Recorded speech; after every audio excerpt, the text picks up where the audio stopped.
While everyone was distracted with Donald Trump's Bitcoin strategic reserve, Michael Saylor quietly met with this politician from a $2.7 trillion giant. But it's not just any politician here, folks. It's Sarah Nafo of France in the EU. She even talked about the future of Bitcoin, energy, and the upcoming French elections. But this isn't the first time that Sarah has been very bullish on Bitcoin. In fact, she went in front of millions of people at the EU being streamed talking about Bitcoin. If you don't believe me, listen to her here.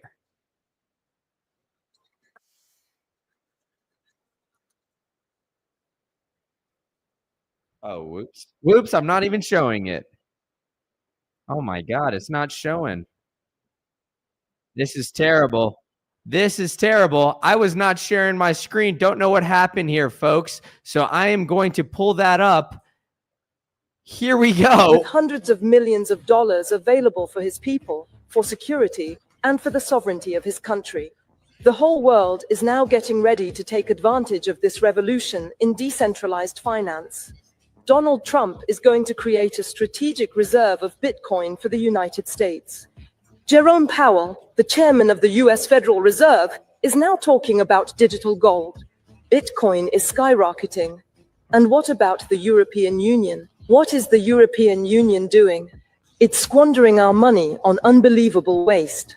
It continues to accumulate tragically inflationary deficits. It insists on regulating, taxing, and holding back. That seems pretty base to me, folks.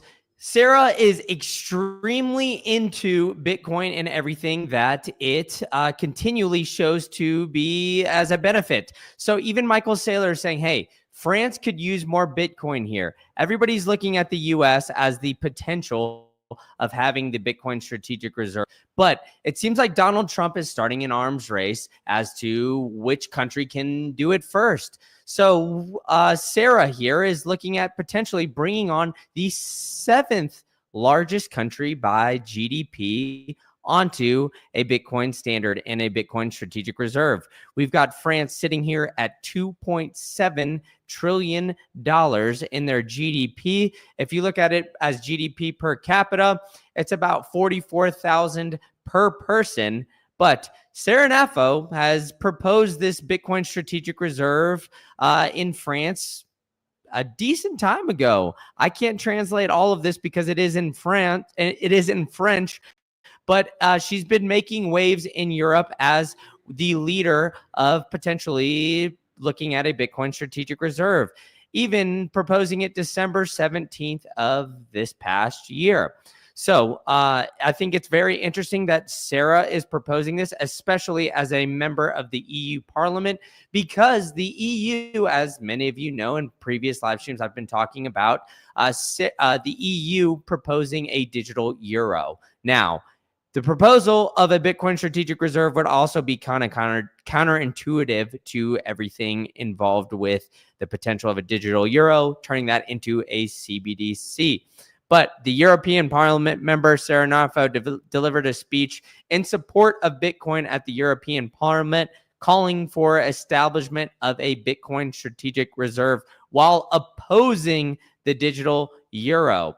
So, although I've been very bearish on everything that is happening in the European Union, this seems very bullish. We do have some diamonds in the rough over at the European Union because of people like Sarah Nafo, who are openly opposing these tyrannical proposals of the digital euro and really see the negatives of this digital euro. But why is this so important that it is France and she is meeting with Michael Saylor? Well, France is, quote, Europe's crypto hub. But what impact will the elections have on all of this? So this was written back in July of this year, stating that France is one of Europe's most crypto-friendly countries. It's had crypto legislation in place since 2019 and is a noted hub for DeFi.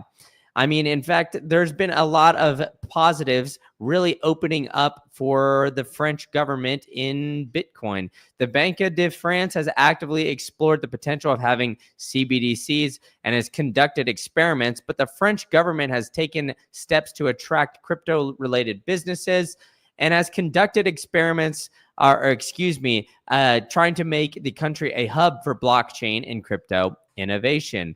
Now, Michael Saylor meeting with French politicians could mean that France could, quote, use more Bitcoin or potentially develop this strategic reserve in the near future. Now, I think that this is a positive because we've seen just so many drastic negative policies come out of the European Union. We have Italy just a month ago tried to double the tax on capital gains when it came to Bitcoin. They quickly reversed that, and then their largest bank in Italy is now buying Bitcoin. Now, what is next for this, right? We've had France be openly positive towards Bitcoin and crypto to a lesser extent, and now we'll potentially see France become one proposing for a strategic reserve. I mean, out of all of the countries that Michael Saylor has met with, we've seen 25 others. We've seen Brazil, that Michael Saylor was down in Brazil, and now they're looking at proposing a Bitcoin strategic reserve. The Czech Republic is looking into it, and Michael Saylor famously was in the conference of Bitcoin Prague. So everywhere that Saylor has gone, it seems like he's left his imprint on the potential of political policies. Now, that also is where Saylor has been pictured at Mar-a-Lago, meeting with people like Eric Trump as well. So a lot of influence from Michael Saylor, especially on the political realm. So I think that this is going to continue, and we're going to see more countries like France start to try to become some sort of a crypto hub, to a lesser, hopefully, which will turn into a Bitcoin hub here in the near future. Now, let's read over some of the cryptocurrency policies that we've seen in France. So, according to Statista, the projected revenue of cryptocurrencies in the market in France is expected to reach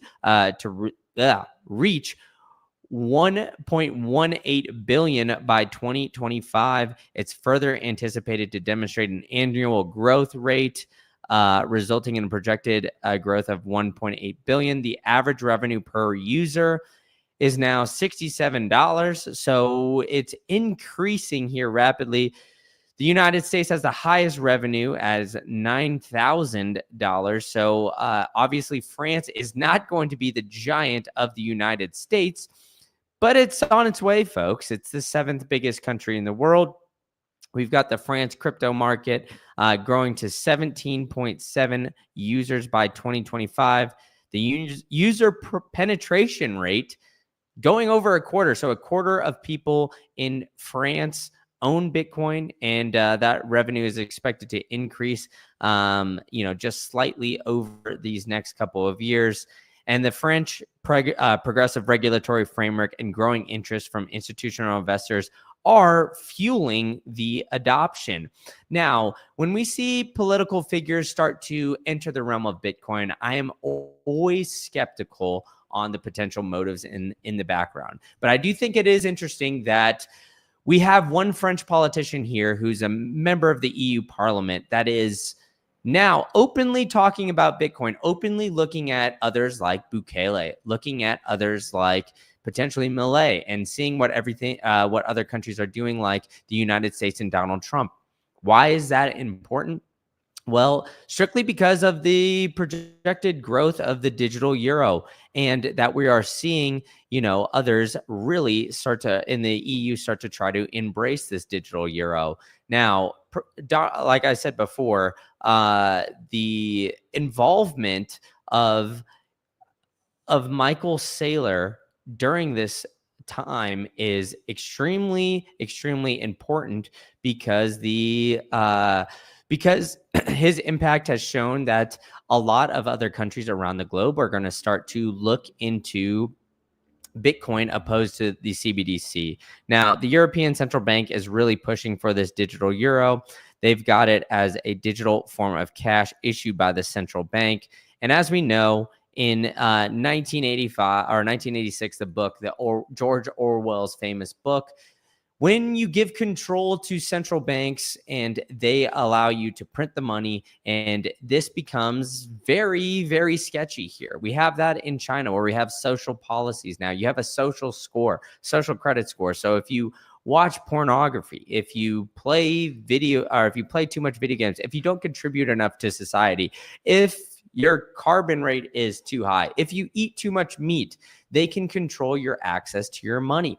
So with all this, the digital euro is potentially, detrimental to the European people. So the fact that the French are actively looking at cryptocurrencies and Bitcoin and trying to become more and more friendly in this area is very encouraging, especially when we have a politician like Sarah coming in and potentially actively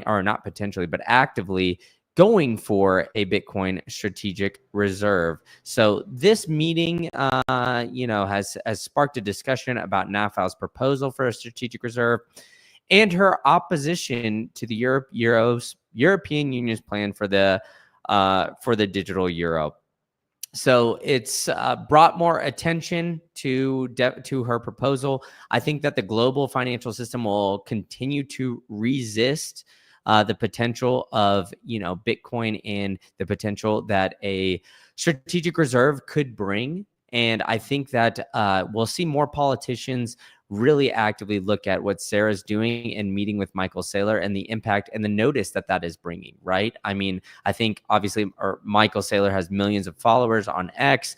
Him meeting with Sarah, I had never heard of her or her work prior to this, and it'll help gain her notoriety. I mean, even if you look at the differences in followers here, we got Saylor with 3.9 million and Sarah, although she is a noted politician, 129,000 followers. So meeting with somebody like Michael Saylor is essential to kind of put some more light on the ideas that she's bringing to the parliament and bringing to all the, attention here on the French government. Now, with the recent rise that we've seen in the Bitcoin price, I've got it floating here behind me. We've got it sitting at 104,000. So we're comfortably over that 100K mark, and it's continuing to go up. Obviously, we got a little bit of a red candle day, down 0.28%. But in the past week, we've seen a decent rise, up above 10%. And in the past month, we've seen a 6.9, almost a 7% raise here on the price. And I think that is with big anticipation of what's ahead with President Trump and the potential of a Bitcoin strategic reserve. So many people were keeping eyes on this this past weekend, but I think the real kicker has been that Michael Saylor is still actively working with politicians all around the globe in order to further Bitcoin adoption. The job is not finished. Although there was the crypto ball and Donald Trump and everything that he was all about, this past weekend, there were still others really working hard to continue and further that adoption. And I think, everybody is actively understanding recent markets and recent industries that have been impacted by the fiat industry. And one of those is the health insurance industry. Now, I wouldn't be shilling this if it's not a product that I use. So I am a part of the Crowd Health community.